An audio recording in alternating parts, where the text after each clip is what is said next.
வணக்கம் நண்பர்களே. கமலஹாசனும் அவரது மகள் ஸ்ருதிஹாசனும் லெகசி ஆஃப் லவ் என்ற தலைப்பில் சமீபத்தில் நடந்த உரையாடலில் பல தலைப்புகளை பற்றி விவாதித்து வந்தார்களாம். இந்த உரையாடலின் போது கமல் நூற்றுக்கணக்கான பாடல்களை எழுதிய பழம்பெரும் தமிழ் பாடலாசிரியர் கண்ணதாசனுடனான தனது சந்திப்புகளை பற்றி மனந்திறந்து பேசியிருந்தாராம். அப்போது பெரியவர்கள் இருக்கும்போது அவர்களின் மதிப்பை நாம் உணர்வதில்லை என்று பாடலாசிரியர் வெகுவாக நினைவு கூர்ந்து பேசத் தொடங்கினாராம். இதை குறித்து கமலஹாசன், கண்ணதாசனின் வீடு அவர் இருக்கும் இடத்திலிருந்து தெரியும் தூரத்தில் இருந்தது. அவரைப் போலவே அதே காலத்தில் வாழ்ந்து அதே காற்றை சுவாசித்திருக்கிறேன் என்று, மேலும் கண்ணதாசனை சந்தித்து அவருடைய கவிதை பற்றி கருத்தை பெற்ற ஒரு நிகழ்வையும் கமலஹாசன் நினைவு கூர்ந்து சொன்னாராம்.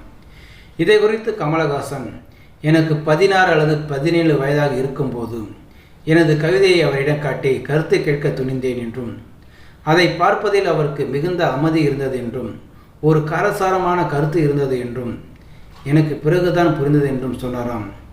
தொடர்ந்து படிக்க சொன்னாராம். இதன் மூலம் அவர் மறைமுகமாக எழுதுவது என்பது எழுதுவதல்ல, மாறாக அதன் வசனத்துடன் நன்றாக இருக்க வேண்டும் என்று அர்த்தப்படுத்தினாராம்.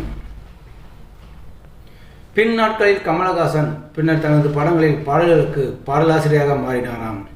நிலை வருமா, நீலவானம், சாகா வரம், நானாகிய நதி மூலமே போன்ற பாடல்களுக்கு செழுமையான வரிகளை எழுதியுள்ளாராம் கமலஹாசன். சமீபத்தில் மணிரத்னம் இயக்கத்தில் அவர் நடிக்கவிருக்கும் தக் லைஃப் படத்திற்காக ஒரு பாடலை எழுதியுள்ளாராம். ஏ.ஆர். ரஹ்மான் இசையமைத்த இந்த பாடலை கமல் சொன்னபடி 1 மணி நேரத்தில் முடித்து விட்டாராம். இதை குறித்து கமலஹாசன், நேற்று ரஹ்மான் சார், மணிரத்னம் மற்றும் நான் 2 மணி நேரத்தில் ஒரு பாடலை இசையமைத்தோம்.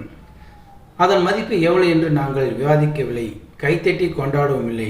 ஆனால் மகிழ்ச்சி இருக்கிறது. இவ்வளவு குறுகிய காலத்தில் பாடலை முடித்துவிட்டோம் என்று தம்பட்டம் அடிக்கும் குழந்தை போல சுற்றி திரிந்தேன். கண்ணதாசன் போன்றவர்கள் 5 நிமிடங்கள் பாடல்களை முடித்துவிட்டதால் நான் மிகவும் மகிழ்ச்சியாக இருக்கிறேனா என்று யோசித்தேன். ஆனால் அதுதான் எனக்கு மகிழ்ச்சியை தருகிறது என்று சொன்னாராம். ஸோ நேயர்களே, இந்த வீடியோ பார்த்துருக்கு நீங்கள் வீடியோ பிடிச்சிருந்தா லைக் பண்ணுங்கள், ஷேர் பண்ணுங்கள். வீடியோ பற்றின கருத்துக்களை கமெண்ட் பாக்ஸில் கமெண்ட் பண்ணுங்கள். அப்படியே பக்கத்தில் இருக்கிற பெல் சிம்பிளை கிளிக் பண்ணுங்கள். அப்போ தான் நான் போடுற வீடியோ அடிக்கடி வந்து ரீச் ஆகும். மறக்காமல் சேனலை சப்ஸ்கிரைப் பண்ணுங்கள். தேங்க்யூ, வணக்கம்.